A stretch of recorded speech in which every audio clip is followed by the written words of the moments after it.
उत्तर प्रदेश के जनपद बदायूं के कस्बा उझानी में स्थित धुबिया तालाब पर भूमाफियाओं ने कब्जा करना शुरू कर दिया है। तालाब को पाटने के लिए ट्रैक्टर ट्रॉलियां बेखौफ फर्राटा भर रही है। कई जगह प्लाटिंग भी हो चुकी है। हैरत की बात है कि कस्बे के तालाबों को लेकर हर साल यही स्थिति होती है, लेकिन जांच पड़ताल में मामला निपटा दिया जाता है। कस्बे के मोहल्ला बहादुरगंज में कासगंज बदायूं हाईवे स्थित धुबिया तालाब है। तालाब के एक हिस्से पर ट्रैक्टर ट्रॉली की मदद से मिट्टी लाकर एक हिस्से का भराव करा दिया गया है। कई जगह तो भराव का काम पूरा भी हो चुका है और बकायदा ईंटों की दीवार खड़ी कर प्लॉटिंग भी कर दी गई है। धुबिया तालाब में कई वर्षों से पानी भरा रहता था।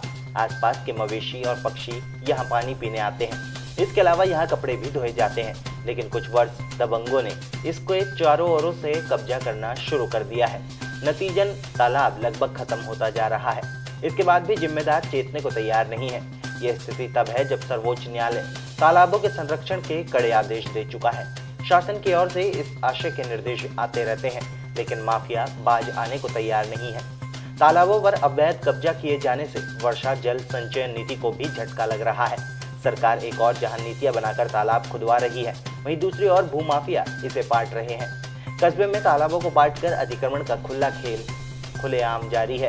योगी सरकार भूमाफियाओं के खिलाफ भले ही अभियान चलाकर कार्रवाई कर रही हो, लेकिन कस्बे में हकीकत उससे बहुत ही परे है। अगर इन तालाबों को पाटा जाता है तो कस्बे में जल भराव की बड़ी समस्या भी पैदा होगी। अधिकांश मोहल्लों का पानी इन तालाबों में जाता है। नगरपालिका भी तालाब पाटे जाने को आंख बंद कर देख रही है। बदायूं से संजीव सक्सेना की रिपोर्ट। वहीं जनपद बिजनौर के धामपुर स्थित एक निजी अस्पताल में डिलीवरी के बाद एक नवजात बच्चे की मौत हो गई। परिजनों ने डिलीवरी में लापरवाही बरतने का आरोप लगाते हुए चिकित्सक के खिलाफ पुलिस को तहरीर देकर कार्रवाई की मांग की है। दरअसल पूरा मामला धामपुर के अलहपुर में संचालित एक निजी अस्पताल का है। ग्राम मौजमपुर जैतरा निवासी दीपक कुमार ने पुलिस को दी तहरीर में बताया कि उसने अपनी पत्नी चांदनी को प्रसव पीड़ा होने पर 7 मार्च को अलहपुर में संचालित एक उपकेंद्र पर भर्ती कराया था, जहां डॉक्टरों ने जांच के बाद बताया कि प्रसव सामान्य प्रकार से हो जाएगा। बाद में प्रसव सामान्य प्रक्रिया से नहीं होने पर चिकित्सकों ने उन्हें ऑपरेशन कराने की सलाह दी, जिस पर जच्चा को एक निजी अस्पताल में ले जाने का सुझाव भी दिया गया। उन्होंने बताया कि महिला को अलहपुर में संचालित एक निजी अस्पताल में भर्ती कराया, जहां पर उन्हें भरोसा दिया गया कि सामान्य प्रक्रिया से बच्चे का जन्म हो जाएगा। बच्चे को बाहर लाने के लिए सर्जिकल उपकरणों का इस्तेमाल किया जाएगा। आरोप है कि बच्चे की आंख में सर्जिकल उपकरण लगने से गंभीर जख्म हो गया। उन्होंने बताया कि सर्जिकल उपकरण बच्चे की आंख में जख्म होने के कारण शिशु की 10 मार्च को मृत्यु भी हो गई। हालांकि परिजनों ने बच्चे का काफी इलाज कराया, लेकिन उसको बचा नहीं सके। परिजनों का कहना है कि अभी बच्चा की स्थिति भी गंभीर बनी हुई है।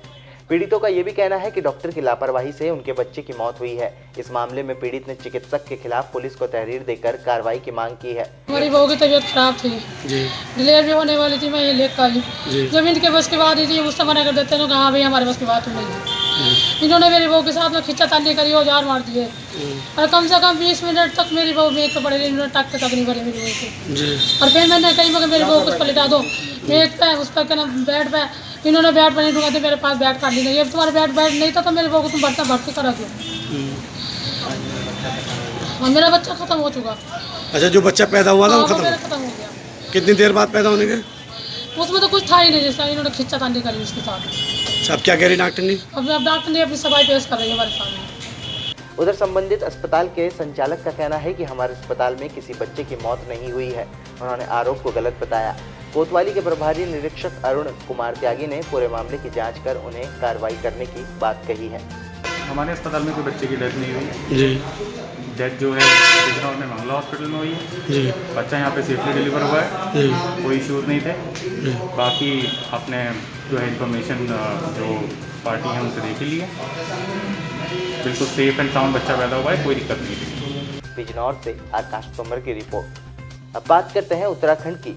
महाशिवरात्रि के पावन पर्व पर नए मुख्यमंत्री बने तीरथ सिंह रावत ने आज हरिद्वार में हर की पेड़ी पहुंचकर मां गंगा से प्रदेशवासियों की खुशहाली और सुख समृद्धि की कामना की। इस अवसर पर शाही स्नान के लिए मां गंगा के तट पर आए साधु संतों और श्रद्धालुओं का मुख्यमंत्री ने स्वागत किया। इस अवसर पर गंगा सभा के पदाधिकारियों ने भी मुख्यमंत्री रावत का गंगाजली प्रसाद और चुनरी भेंट कर स्वागत किया। मुख्यमंत्री तीरथ सिंह रावत ने सभी साधु संतों का आभार माना। मुख्यमंत्री ने कहा कि महाशिवरात्रि के पावन पर्व पर मां गंगा में शाही स्नान करने के लिए श्रद्धालु रात से ही जुटने लगे थे। जनता की सुविधा के लिए हमारी सरकार ने सभी इंतजाम कर रखे हैं। कई श्रद्धालुओं ने अलसुबह स्नान किया और वे सुरक्षित अपने घरों को लौट भी गए हैं। इसके पश्चात अखाड़े के साथ साधु संतों का स्नान शुरू हुआ और सभी ने शांतिपूर्ण तरीके से स्नान किया। सभी अखाड़े के साधु संतों का स्नान होने के पश्चात फिर जनता ने स्नान किया। मुख्यमंत्री ने कहा कि कुंभ में जनता के लिए कोई भी रोक टोक नहीं है, किसी से भी कोई सख्ती नहीं की जाएगी। उन्होंने जनता से निवेदन किया कि कोविड-19 से बचाव की गाइडलाइन का पालन करने के साथ मास्क पहनने और सोशल डिस्टेंसिंग का पालन करें। मुख्यमंत्री ने यह भी कहा कि आज कुंभ का प्रथम शाही स्नान है। इससे विशेष बनाने के लिए सभी साधु संतों का पुष्प वर्षा कर स्वागत किया गया। उन्होंने कहा कि सभी साधु संत काफी खुश नजर आ रहे हैं। साथ ही प्रशासन भी जनता की समस्याएं दूर करने के लिए मुस्तैदी से लगा है। उन्होंने कहा कि दिव्य, भव्य और सुरक्षित कुंभ के आयोजन के लिए हमारी सरकार प्रतिबद्ध है। उत्तराखंड की लैंसडाउन विधानसभा क्षेत्र की विभिन्न समस्याओं को लेकर आज कांग्रेस राष्ट्रीय महिला सचिव ज्योति रौतेला के नेतृत्व में कर्मिक अनशन शुरू किया गया।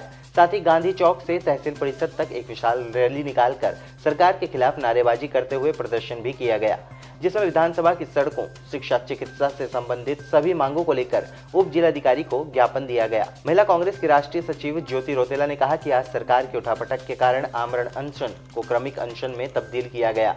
साथ में ये भी कहा कि यदि सरकार ने उनकी मांगे पूरी नहीं की तो 1 माह में वो लैंसडाउन में आमरण अनशन पर बैठेंगी।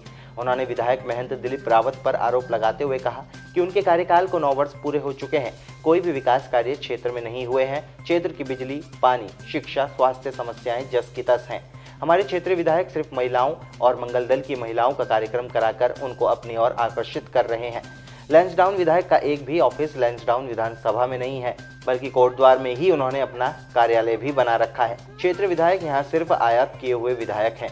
बोलो नहीं, अदरवाइज मुझे पूरी लिस्ट पढ़नी पड़ेगी। हमारे क्षेत्र के बहुत सारे मुद्दे हैं जिन पे काम नहीं हुआ। मुख्यतः उसमें रोडों का डामरीकरण, रोडों का निर्माण, स्वास्थ्य, पेयजल, गांव-गांव में पानी नहीं पहुंचा, वहां पे बैठे हैं।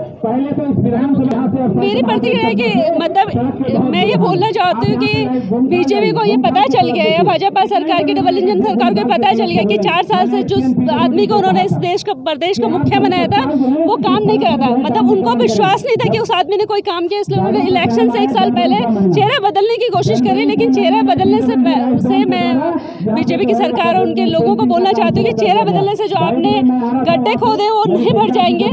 1 साल का टाइम है, जनता समझ चुकी है। जनता बार बार ये जानती है कि आप हर बार अभी तक आप बीजेपी का जो भी कार्यकाल देखोगे उनको सीएम बदलने की आदत है, तो सीएम बदल के अपनी इमेज ठीक करना चाहते हैं। लेकिन इस बार जनता जागरूक है और आपके सीएम बदलने से लोगों का मुद्दा चेंज नहीं हो जाएगा। जी हाँ, मैं बिल्कुल चुनाव की दावेदारी कर रही हूँ। मैं 2012 का यहाँ से चुनाव लड़ी थी। 17 का चुनाव माननीय टीपी साहू जी को किसी कारण से टिकट मिला था और 2017 की मैं अपने क्षेत्र लैंसडाउन विधानसभा से पूरी तैयारी में हूँ। मैं 4 मुद्दों पे, मैं जो मेरी प्राथमिकता है, मेरे क्षेत्र की 4 मुद्दे हैं। स्वास्थ्य, मैं स्वास्थ्य पे काम करना चाहती हूँ, मैं रोजगार पे काम करना चाहती हूँ, मैं शिक्षा पे काम करना चाहती हूँ। जो हमारी सबसे बड़ी जीवन की धुरी है सड़क, मैं हर गाँव तक सड़क पहुँचाने की कोशिश करूँगी। 0 मैं लैंसडाउन के विधायक को मार्क्स देने लायक समझती नहीं हूँ, क्योंकि मुझे बहुत अफसोस लगता है कि जो आदमी आपने जिस क्षेत्र के लोगों ने आपको जिता के भेजा, जिस क्षेत्र के लोगों ने आप पे विश्वास करा, एक बार नहीं 2-2 बार विश्वास करा, वहाँ आप उस क्षेत्र की तरफ आपने बिल्कुल आंखें मूंद के बैठे हुए हैं। आप जाके कोटद्वार में आप सोचिए खुद, एक विधायक जो क्षेत्रीय विधायक है उसका लैंसडाउन रिखणीखाल नैनीनाला में एक ऑफिस तक नहीं है, उसका जो क्षेत्रीय कार्यालय है वो भी कोटद्वार में है। वो महंत कोटद्वार के, वो विधायक लैंसडाउन के क्यों है? मैं लोगों को बोलती हूँ कि हमने इम्पोर्ट किया हुआ है कोटद्वार से विधायक को, और विधायक आए और लड़े और वापस कोटद्वार चले गए। मैं ये लोकल लैंसडाउन के लोगों की बात कर रही हूँ कि लोग तरस जाते हैं कि हमारे विधायक की शक्ल कैसी हो, उनको पहचानते नहीं, क्योंकि उनको पता ही नहीं कि विधायक कैसे हैं। और आजकल हमारे विधायक जी महिला और मंगल दलों का कार्यक्रम करा के महिलाओं को अपनी तरफ आकर्षित कर रहे हैं। उनको ये बताना चाहूँगी कि हमारी जो महिलाएं ना वो बहुत समझदार हैं, बहुत स्ट्रांग है। आपके 1-2 हज़ार रुपये से कुछ नहीं होने वाला। आप हमें 10 साल का हिसाब दे दीजिए, उसके बाद आपको पता चलेगा कि आपने क्या काम करे। कोटद्वार से रोहित पवार की रिपोर्ट। उत्तर प्रदेश और उत्तराखंड की तमाम छोटी बड़ी खबरों के लिए देखते रहिए समाचार उत्तर प्रदेश उत्तराखंड, खबरों की दुनिया। जुड़ने के लिए चैनल को सब्सक्राइब करें और लेटेस्ट न्यूज अपडेट के लिए बेल आइकन दबाएं।